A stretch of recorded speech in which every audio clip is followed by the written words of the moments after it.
Today on the Old Man Screams at the Sky podcast, I'll be discussing social media fatigue, USB microphone recommendations, and other stuff too, so go ahead and stick around. I'm starting this week's episode with a little bit of a rant about something that I am calling social media fatigue. This all came about and I started thinking about it because last week another social media app launched. This one is called Threads. And it is a Twitter clone, but it is from the likes of Facebook, aka Meta, aka Instagram. And I don't care. People lost their collective minds, though. They were posting nonstop about it. Oh, this is the greatest thing ever. Oh, it's so much better over there. Everybody's so nice. I'm growing so fast. Go follow me over on Threads. No, I will not be doing that. No, I will not be signing up for it. No, I will not get another social media app. I'll discuss that a bit more in a second, but I want to share something that is hilarious to me.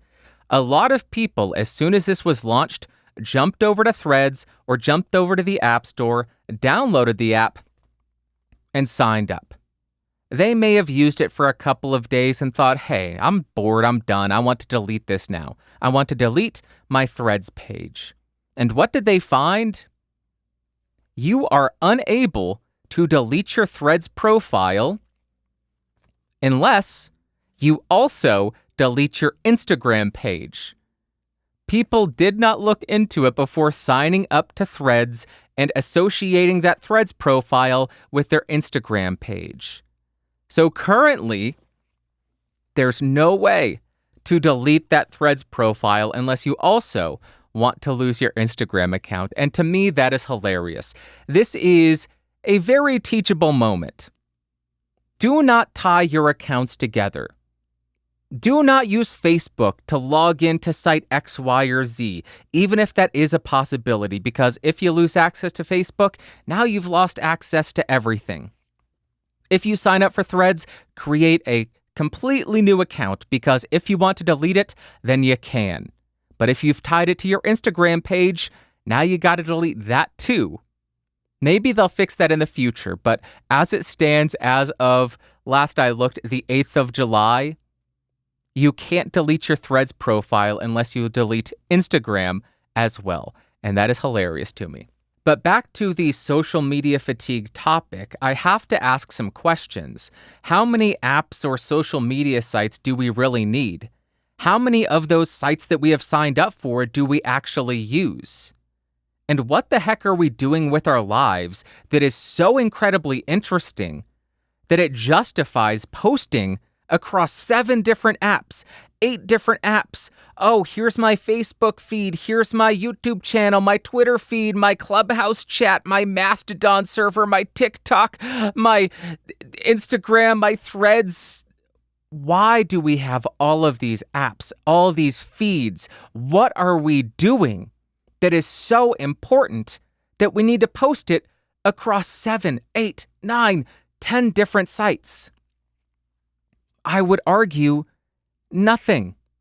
We may have a few things interesting that happen to us every week or two, but nobody is living a life so fascinating that it justifies having a daily upload to Instagram, as well as to TikTok, as well as to Twitter, and YouTube, and Facebook, and Threads, and Snapchat, and Mastodon, and Discord.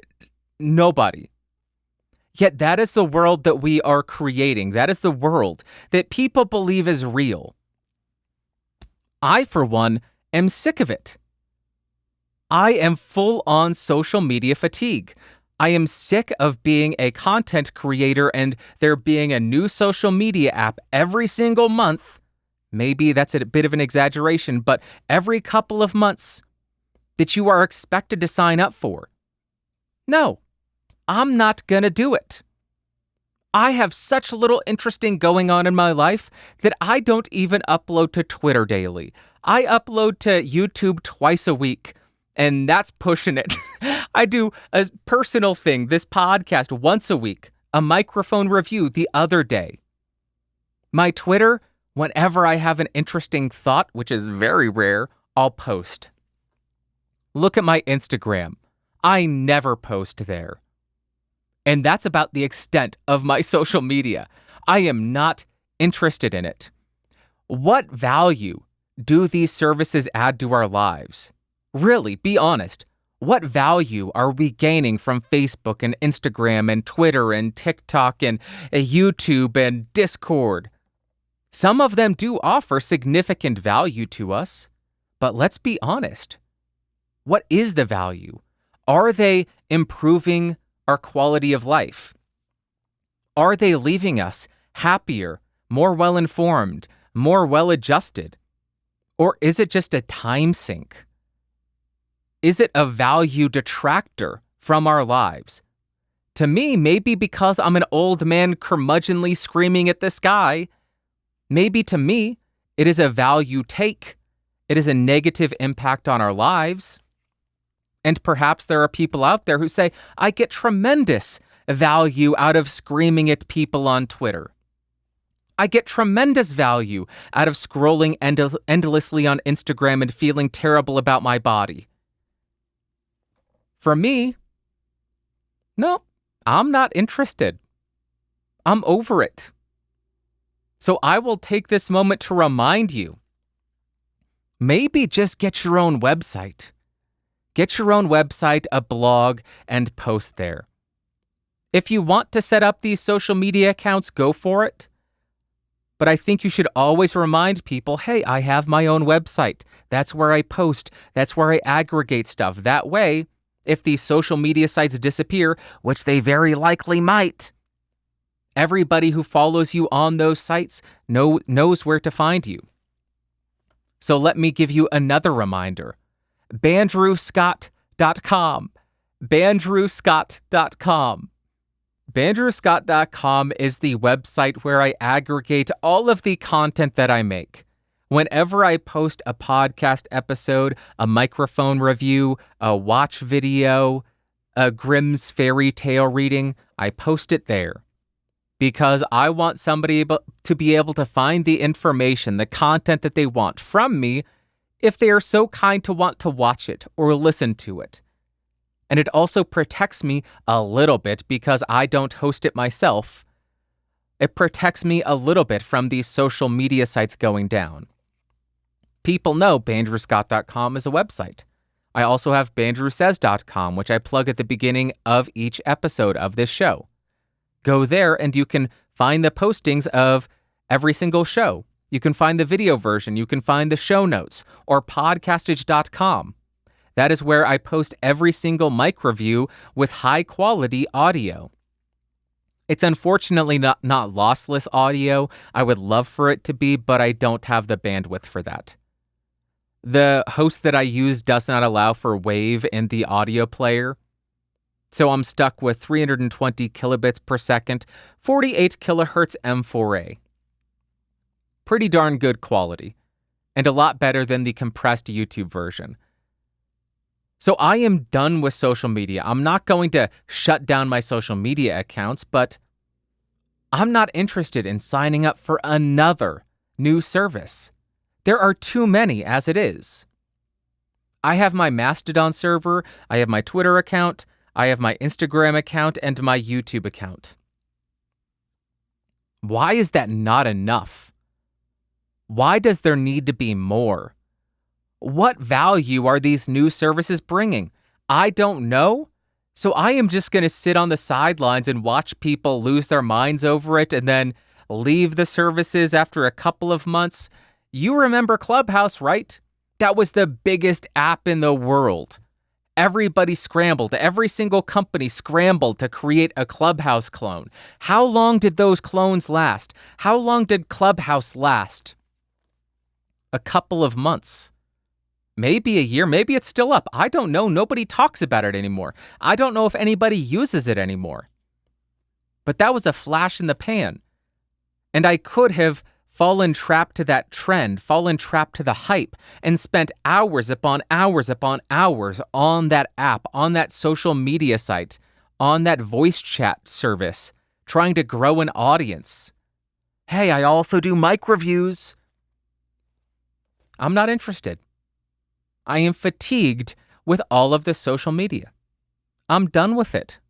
Maybe something interesting will come along one day, but as it stands right now, I don't see much interesting being offered by these people.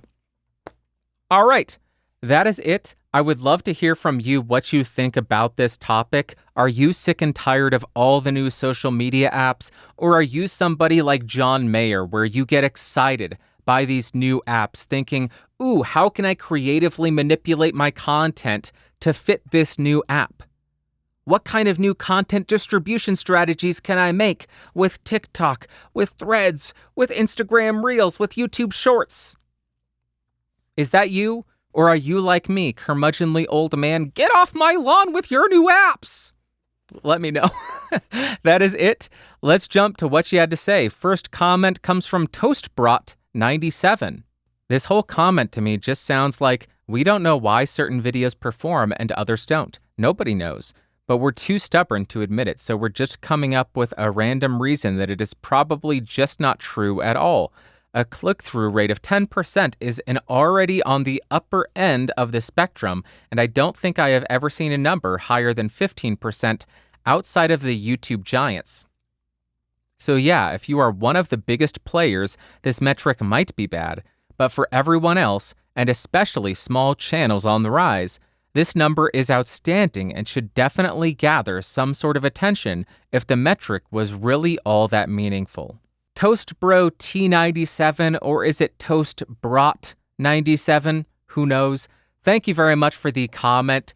I had to share this because I had not considered this until this comment arrived, and Docky in my Discord server mentioned this as a possibility.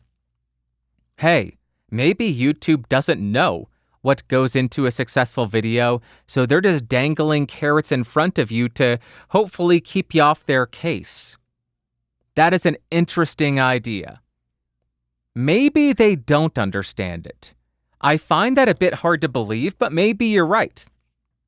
I think the more realistic situation is they do understand it, but they sure as heck are not going to tell us. You may be thinking, well, why the heck wouldn't they tell us? Don't they want content creators to succeed? Yes.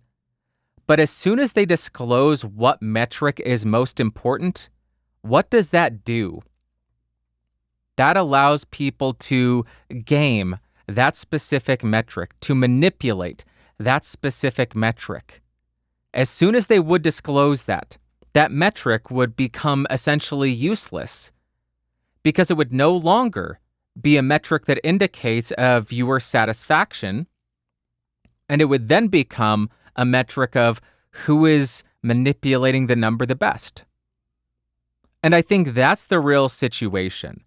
I think they do understand it to a pretty good extent, but I sure as heck don't think they are going to be sharing it with us. So instead of sharing what metric is the most important, it seems as though they're telling us to focus on a bunch of metrics which don't really have a direct impact on a video's performance, but instead are, I don't want to say cosmetic, I don't want to say surface level, but they are metrics that are actionable.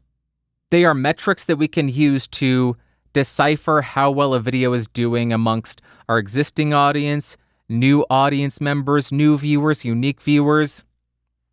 Those are all metrics that can be important. They are important for a channel's health, but they don't seem to be important for a video doing well. So on one hand, I think your theory and Docky's theory is incredibly interesting. I love the idea of YouTube creating this algorithm and just setting it loose and not understanding it at all. It just constantly updates its inputs to determine what the most important metric ought to be, and no human understands it at all. It is just an algorithm, a self-perpetuating cycle run amok. I love that because that's the start of Terminator. That's the start of a lot of great movies. I just don't think that is actually the case. I think they just won't tell us, because the moment they do, the metric would become useless. Thank you very much for the comment. Next, we have a comment from Bad Middens. They say, "Oh man, one of the best things about your method is that I could still watch current material from you during the pandemic, and you never mentioned the pandemic that I remember. God, that was refreshing." Bad Middens, thank you very much for the comment and the compliment. That really means a lot because that was intentional. There was a lot of pressure around that time to discuss news events, to discuss world events, to discuss cultural events. And I had people saying, "You need to talk about this. It is your responsibility. You have to talk about it." And my response to them was, "No, I don't." Wrong. I do not have to talk about that. Do you want to know why? I review microphones. I am an idiot. I talk about microphones. What is wrong with you thinking I have to talk about X, Y, or Z, this massive cultural or political or viral event? Wrong. I don't, and I shouldn't, because I do not have the education, the background, any of that to discuss it. So leave me alone. The answer is no. But on top of that, I wanted to be an escape for people. I wanted to continue to allow people to have that escape through audio, because that's what it was for me. I was stressed out just like everybody else. I was ripping my hair out just like everybody else. But when I got a microphone to test out and I was playing around with it, that sounded dirty, testing out a microphone, I wasn't focused on what was going on. And I wanted other people to have that. And it seems like the majority, if not all audio channels, followed that same idea. Nobody got super political or discussing CDC, WHO stuff. They just focused on, hey, here's some audio equipment. Here's some tutorials on how to use your audio equipment, and it was wonderful. It was such a great escape. My channel is about microphones and audio gear. It's not about world events. It's not about Bandrew and how stressed out he is and how he's freaking out. You are freaking out, man. It's about the microphone in that specific video. So thank you for saying that. Thank you for noticing, and thank you for watching. That was all very intentional. And I was worried because I had people pressuring me pretty hard. You need to talk about this. No, I don't. You're wrong. Thank you, Bad Middens. I appreciate you. Next, we have a comment from MEI Studio NY. He says, "We should all start using U47s and say, you're only a pro if you use one. Lol, could the late night talk mic be product placement? But Freddie Mercury wanted to capture that sweet off-axis coloration that the RE20 isn't known for. Your content serves a purpose with a goal in mind. You're trying to be as clinical as possible, and that's what most people that are looking for gear want to see. You do you, don't change, man." MEI Studio New York, thank you very much for the comment. I really do appreciate it. If anybody watching and listening to this does not know, MEI Studio NY is a YouTube channel where they discuss the history of audio manufacturers and microphone manufacturers, as well as a bunch of gear demos. So if you're looking for a great channel to learn more about these companies, I highly recommend going to check that out. This is what I love about the comments on the BSP, though. It's constantly challenging me. It's constantly making me think, and it is constantly opening my eyes and my mind to new theories. I had never considered that the microphone on the desks of late-night talk show hosts could be product placement. To me, it was just homage or function or fitting in. I had never considered product placement. I love that idea. I would want confirmation from somebody who works at one of these late-night shows because I don't see that being too profitable for one of these companies. The reason I say that, I think a microphone manufacturer's money would be much better spent giving a microphone and a big fat check to a streamer. Because Nowadays, it seems like that's where the real influence lies, with streamers and YouTubers and TikTokers and all of them. People watch it, they have that parasocial relationship, and they are much more likely to say, oh, I saw Mr. Beast using this microphone and he feels like a friend. I'm going to go buy the mic that he uses, and then I'll get famous and popular just like him. I don't necessarily think there are many kids sitting at home thinking, I saw Jimmy Fallon using this microphone sat on his desk. I'm going to buy that so I could be the next late night talk show host. So I love the idea of it being product placement. I had never considered it. I'm a bit hesitant on whether or not it is actually the case, though. If anybody works on one of these late night talk shows, please get in touch and let us know. How do you decide what microphone to include, or whether or not you should include a microphone on the desk? Then to touch on something else you talk about, the purpose of my videos is to be as clinical as possible, and that is what most people are looking for when they're looking at gear they want to buy. I think you are exactly right. That's the purpose of my content, and that's what I'm going to keep doing. Is it the easiest thing to do that over and over again? No. Mainly when the analytics show downward trajectory, you're seeing negative number after negative number, it gets a bit difficult to say, I'm not going to do what I think would perform better on the platform because it doesn't stay in line with my mission statement.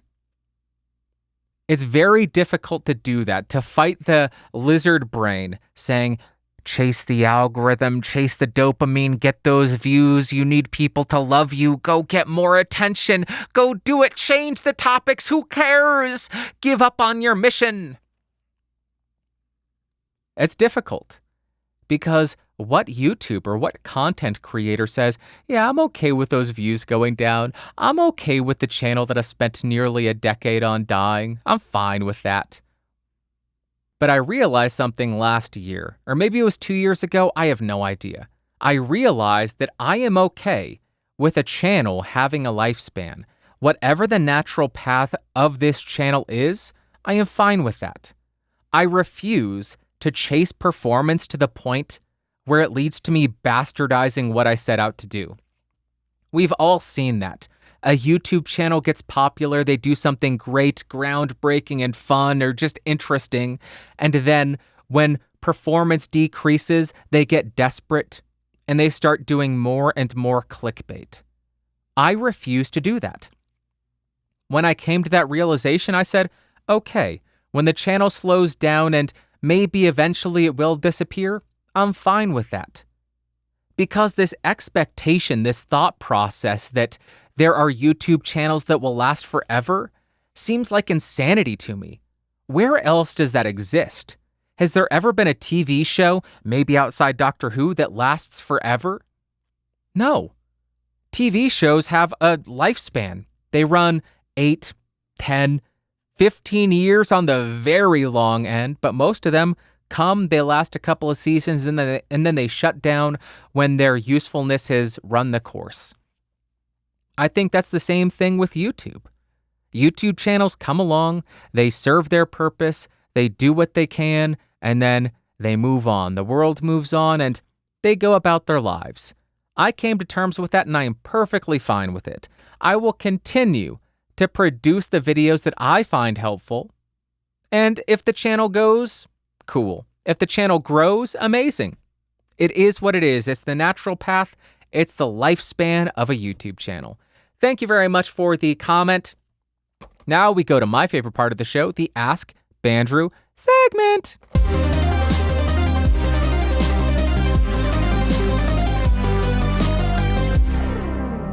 Welcome to the Ask Bandrew segment, the segment where you ask me and I attempt to answer you. If you want to send in a question to be answered, go to AskBandrew.com. Send in audio and video, that's what I prefer. First email comes from Malay. They say, I am looking for a mic around $200 that is USB. I know nothing about microphones, so something that is easy to use on a computer. The sole purpose of this mic is for voiceovers.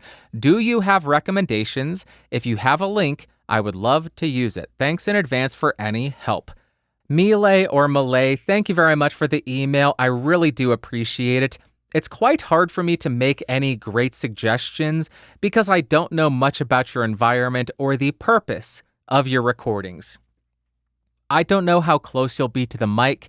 I don't know what your tonal preferences are. I don't know what your room is like. And I don't know what the voiceovers are going to be used for. Is this just going to be commentary for YouTube? Is it going to be training videos for work? Is it going to be voice meetings for work? Is it going to be a podcast? Or is it going to be professional voiceover?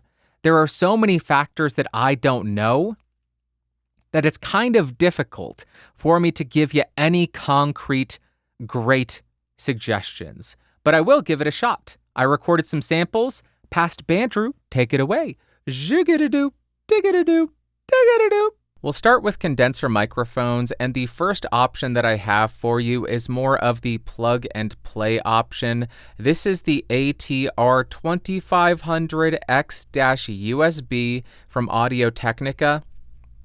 This runs about $120. When you connect this to your computer, you set your level, and that's pretty much it. You don't get a bunch of software. You don't get a bunch of additional functionality. You have a headphone jack to monitor and get computer playback. That's it. It also isn't the greatest sounding microphone, and this one in particular has a bit of an issue with a floating ground. If you touch the microphone, you can hear that buzz.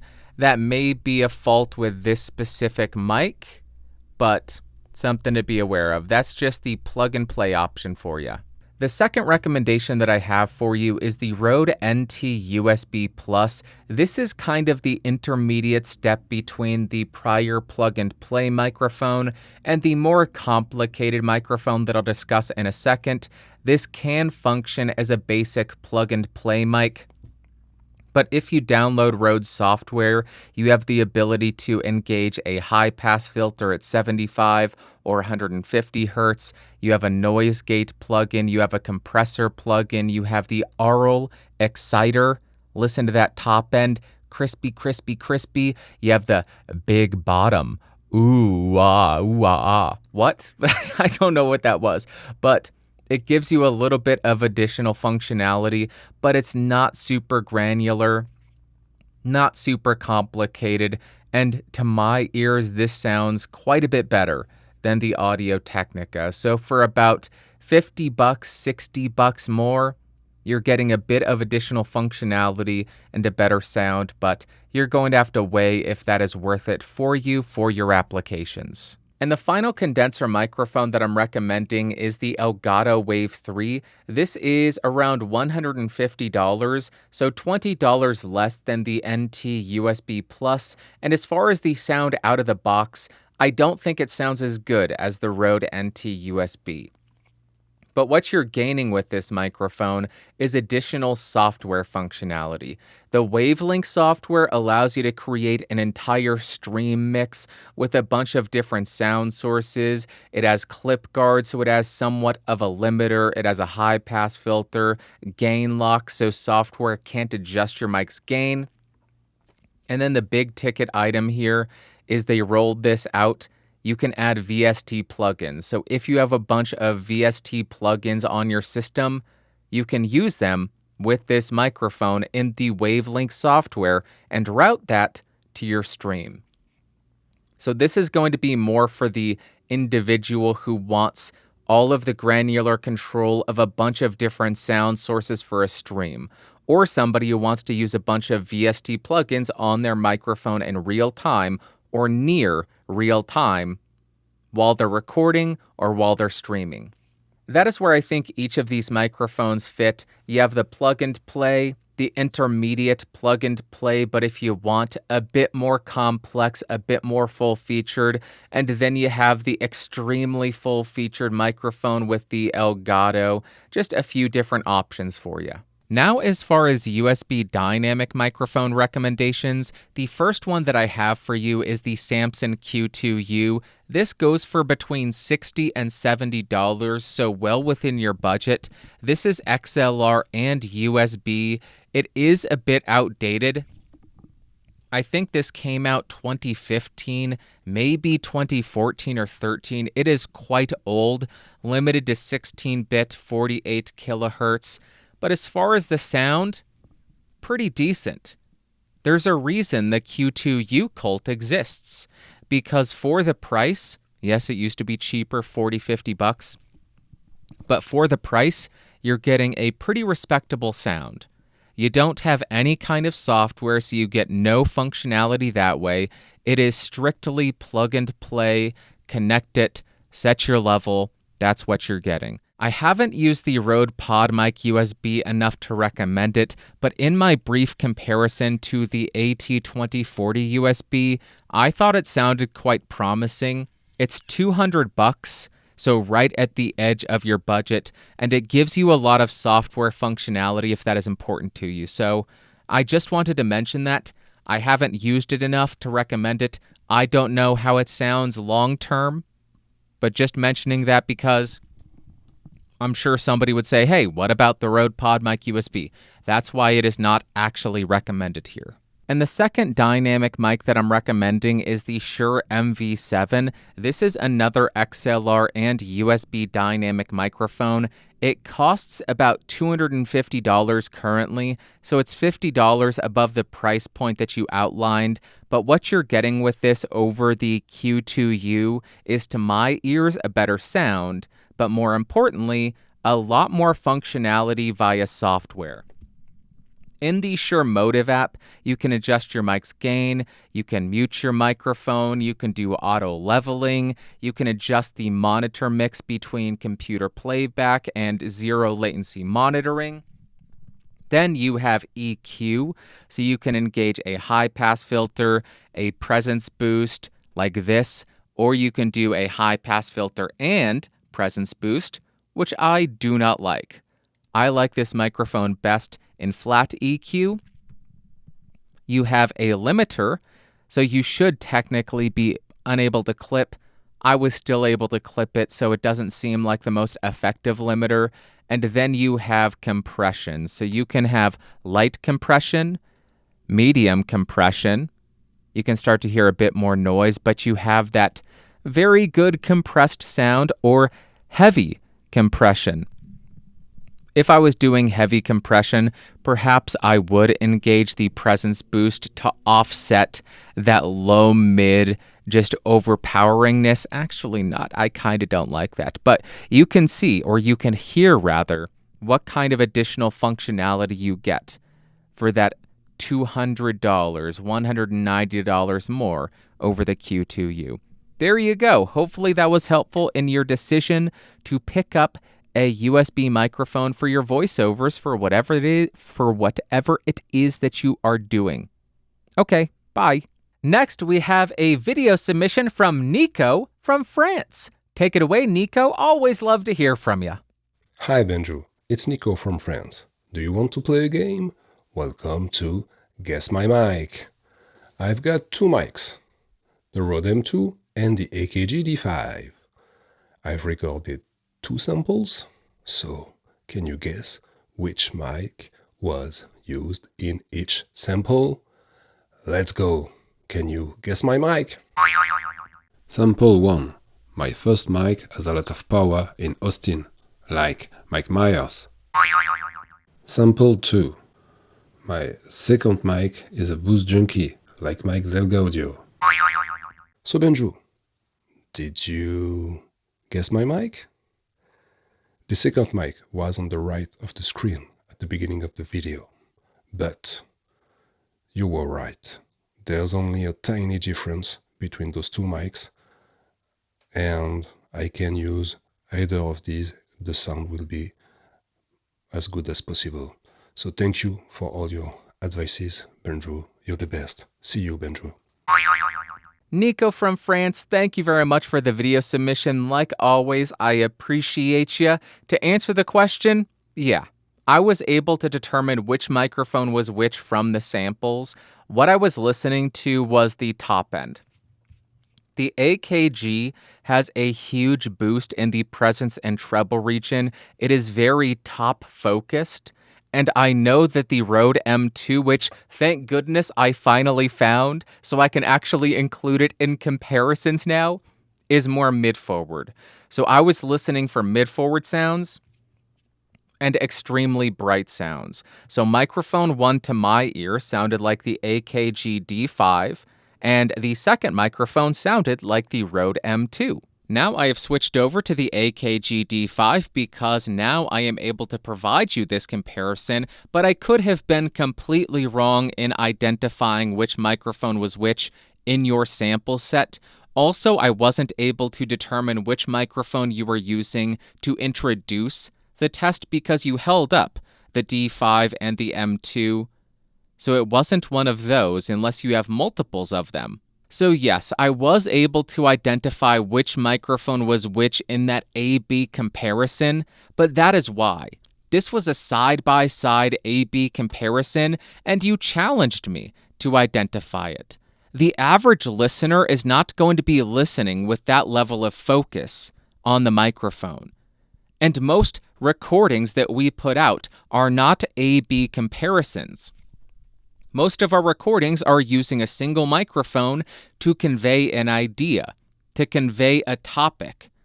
And when we have somebody listening to us discussing that topic or that idea, they are not focused on the microphone, they are focused on the words coming out of our mouths. To conclude, yes, it is possible to identify which microphone is which between the Rode M2 and the AKG D5 when you are doing an A-B comparison and switching back and forth and back and forth. But that raises the question, in reality, how often are we going to be publishing something where we do that? An A-B comparison back and forth and back and forth. I would venture a guess that it is never a clock that we do that. I don't think, unless that's the purpose of the video, unless it is an A-B comparison video, unless it's a microphone review video where you're trying to help people understand the differences between the mics. But outside of that, I don't see any situation where that would be a thing. For the average consumer, they are not going to be listening intently what the subtle characteristics of the microphone that you're using are. They are going to be listening to what's coming out of your mouth, and they are certainly not going to be A-B comparing week to week or release to release. Nico, thank you very much for the follow-up video. Always love hearing from you. You sound great. Thank you for giving me the opportunity to get on my soapbox and talk about how microphones are fun, but the average consumer doesn't care. Get what you like, get what sounds good on you, and make the content that you want to make. All right, that is it for this week's episode of the BSP. Thank you so much for coming by and watching and listening. You are an incredible human being, and I love you so much. You are the most beautiful and strongest and incredible human being to ever live.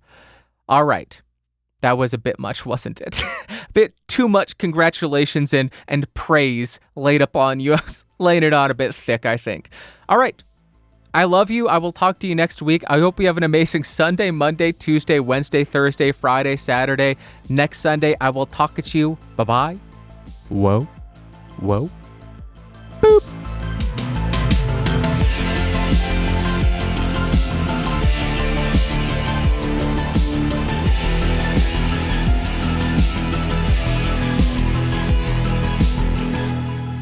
This has been a Geeks Rising production. Your executive producer is Bandrew Scott. For more information, head over to www.geeksrising.com.